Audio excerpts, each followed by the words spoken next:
ഒടുവിൽ നമ്മൾ കേൾക്കാൻ കൊതിച്ച ആ വാർത്ത എത്തിയിരിക്കുകയാണ്. പഹൽഗാം ഭീകരാക്രമണത്തിൽ നമ്മുടെ രാജ്യത്തെ ഇന്ത്യക്കാരുടെ തുണി പൊക്കി നോക്കി അഥവാ വസ്ത്രമഴിച്ചു നോക്കി മതം തിരഞ്ഞ് അവരെ വെടിവെച്ചു കൊന്ന ഭീകരവാദികളെ ഇന്ത്യ തീർത്തിരിക്കുന്നുവെന്ന റിപ്പോർട്ടുകളാണ് ഇപ്പോൾ പുറത്തു വരുന്നത്.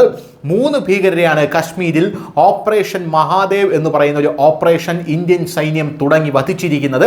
ഇതേ തുടർന്ന് കശ്മീരിൽ കൂടുതൽ ആക്രമണങ്ങൾ ഉണ്ടാകാനുള്ള സാധ്യത മുൻനിർത്തി കശ്മീരിലേക്ക് ഇപ്പോൾ കൂടുതൽ സൈന്യത്തെ വിന്യസിക്കുന്നു എന്ന റിപ്പോർട്ടുകളും പുറത്തു വരുന്നുണ്ട്. പഹൽഗാം ഭീകരാക്രമണത്തിൽ ഉൾപ്പെട്ട തീവ്രവാദ സംഘടനയിലെ തീവ്രവാദികളാണ് കൊല്ലപ്പെട്ടതായിട്ടുള്ള റിപ്പോർട്ടുകൾ ഇപ്പോൾ പുറത്തു വരുന്നത്. ശ്രീനഗറിലെ ലിഡ്വാസ് പ്രദേശത്ത് ജമ്മു കശ്മീർ പോലീസും സൈന്യവും സംയുക്തമായി നടത്തിയ ഓപ്പറേഷനിൽ 3 TRF ഭീകരരെയാണ് ഇന്ത്യൻ സേന വളഞ്ഞത്. ഏറ്റുമുട്ടലിൽ ഈ 3 ഭീകരരും കൊല്ലപ്പെട്ടു. പഹൽഗാം ഭീകരാക്രമണത്തിൽ ഇവർക്ക് പങ്കുണ്ട് എന്നാണ് നിലവിലത്തെ സൈന്യത്തിൻ്റെ നിഗമനം എന്ന് പറയുന്നത്. എന്തു തന്നെയായിരുന്നാലും പഹൽഗാം ഭീകരാക്രമണം നടത്തിയ ആക്രമണികളെ പിടിക്കുന്നില്ല എന്നുള്ള വലിയ രീതിയിലുള്ള കോൺഗ്രസും പ്രതിപക്ഷത്തിൻ്റെയും ആക്രോശങ്ങൾക്കിടയിലാണ് ഇപ്പോൾ ഇങ്ങനൊരു സംഭവം വന്നിരിക്കുന്നത്. ഇതിൽ ഏറ്റവും വലിയ രസകരമായിട്ടുള്ളൊരു കാര്യമെന്ന് പറയുന്നത് ഇന്ന് ഓപ്പറേഷൻ സിന്ദൂർ പാർലമെൻറ്റിൽ ചർച്ച ചെയ്യാനിരിക്കുകയായിരുന്നു. അതിനിടയിലാണ് ഇപ്പോൾ ഇത്തരത്തിലൊരു വാർത്ത പുറത്തു വരുന്നത്. കശ്മീരിൽ നിന്നും ജമ്മു കശ്മീർ പോലീസും CRPFും സംയുക്തമായി നടത്തുന്ന ഈ ഓപ്പറേഷൻ ഇപ്പോഴും തുടരുകയാണ്. ഓപ്പറേഷൻ മഹാദേവ് എന്നാണ് ഈ ഓപ്പറേഷന് പേരിട്ടിരിക്കുന്നത്. മഹാദേവ് എന്ന് പറഞ്ഞാൽ സകലതും നശിപ്പിക്കുന്ന വിനാശത്തിൻ്റെ ദേവനാണ്.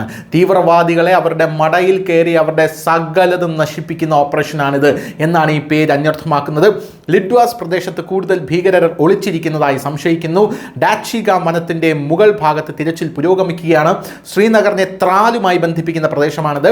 ശ്രീനഗറിൻ്റെ പുറം പ്രദേശമാണിത്. സമാധാനം നിലനിർത്താൻ സുരക്ഷാ സേന നിലവിൽ പ്രദേശവാസികളോട് അഭ്യർത്ഥിച്ചിട്ടുണ്ട് എന്ന റിപ്പോർട്ടുകളും ഇപ്പോൾ പുറത്തു വരുന്നുണ്ട്.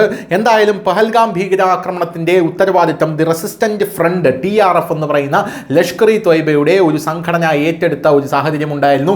അതിനുശേഷം ഇന്ത്യയുടെ വമ്പൻ തിരിച്ചടി കണ്ടപ്പോൾ ഇത് ചെയ്തത് ഞങ്ങളല്ല, ഞങ്ങളെ രക്ഷിക്കണമെന്ന് പറഞ്ഞ് ഇവർ അതിൽ ഉത്തരവാദിത്തത്തിൽ നിന്ന് കൈയൊഴിയുന്ന ഒരു കാഴ്ചയും നമ്മൾ കണ്ടതാണ്. എന്നാൽ ഇന്ത്യ നിർത്തിയില്ല.